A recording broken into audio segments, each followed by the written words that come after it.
close to the players and to the action on the field. I wonder if that can be replicated at a bigger stadium, because obviously it's going to take more bums on seats to fill the stadium. It'll be down to the fans to sort of replicate that atmosphere. And also, I mean, let's not take away from the players on the pitch. It's also going to be down to them to give the fans something to sort of cheer about, give them something to get excited about. But look, it's a wonderful venue. Obviously, there's no running track now, so they're closer to the action, it's closer to the pitch, and you get sort of more of that impact coming from the stands.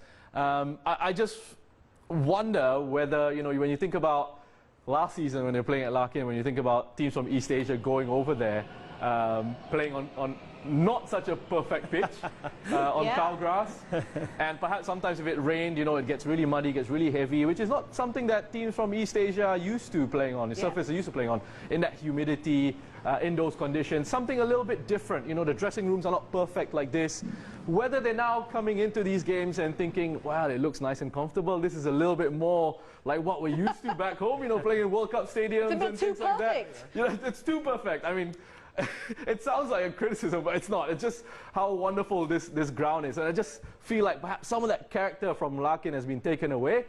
They've got a new home now. It's down to the players there. It's down to the squad there. It's down to the fans there. It's sort of together, as Shebi said, you know, stamp your authority on sides that come in there and say, this is our new home. We want to make new memories here, you know, leave Larkin behind. This is going to be a difficult place for you to come to, even though it's such a wonderful facility. Wow, interesting. That's a very good analysis of it. Okay, from a state-of-the-art stadium to an out-of-this-world experience through space and time. Yes, I am digressing a little bit away from football because I just want to alert you to a new series which is starting up really, really soon. It's the Emmy Award-winning show. It's called Cosmos Possible Worlds. So take down these details because you don't want to miss it. It's starting next Monday. It's March the 10th at 9 p.m. in the Hong Kong time zone, and it is on National Geographic. And this program will be premiering on the same day as it does in the United States. So let's move on, and we're going to take a short break right now because when we come back, as promised, we will have the analysis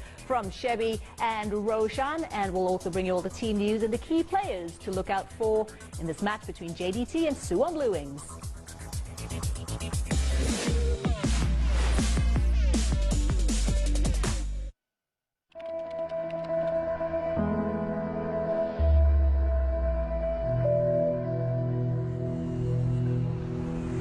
Relax. Recharge. Rejoice.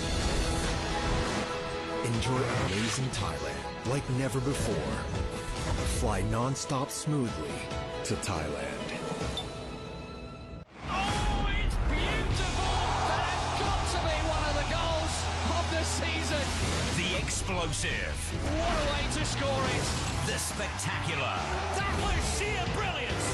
And the downright bizarre. What the heck was that? Oh, goodness me! It is extraordinary! Only one place to catch them all. What about that for a cork? You do not stop those!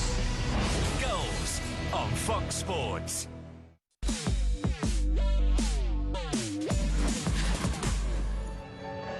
Welcome back. You're watching Fox Sports Live, and we're building up to tonight's AFC Champions League fixture between Johor Darul Takzim of Malaysia and South Korea's Suwon Bluewings. This is a Group G encounter at the spanking new Sultan Ibrahim Stadium in Johor. There will be plenty of attention on the respective strikers, of course. You're seeing there Diogo on your screen. He is the key man up front for JDT, scorer of 12 goals in the Malaysian Super League last season. And for Suwon Bluewings, the man who everybody will be keeping an eye on is Adam Taggart, the Golden Boot winner in the K-League last season. Shebi Singh, Rish Roshan Rai in the studio. Take us through, Shebi, this JDT lineup. Diogo, obviously, in there, of course. Oh yeah, certainly. I mean, he will run the line. You know, they will not stray from their 4-3-3 with Gonzalo Cabrera on the wide left, Safawi Rashid wide right, so that they can both cut inside. What is interesting is that Haris Harun is out injured, so I expect Afiq Fazal to be given that job to hold that midfield, to anchor the midfield, with Nazmi, Faiz Mansour and Nacho Insa perhaps helping support the attack. At the back, it's a new partnership, Fadli Shahs and Maurizio. It'll be interesting to see how that one comes along.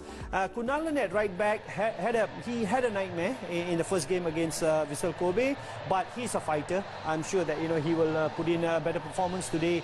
So all in all, I think I don't think apart from Haris Harun, I don't think this team can get stronger.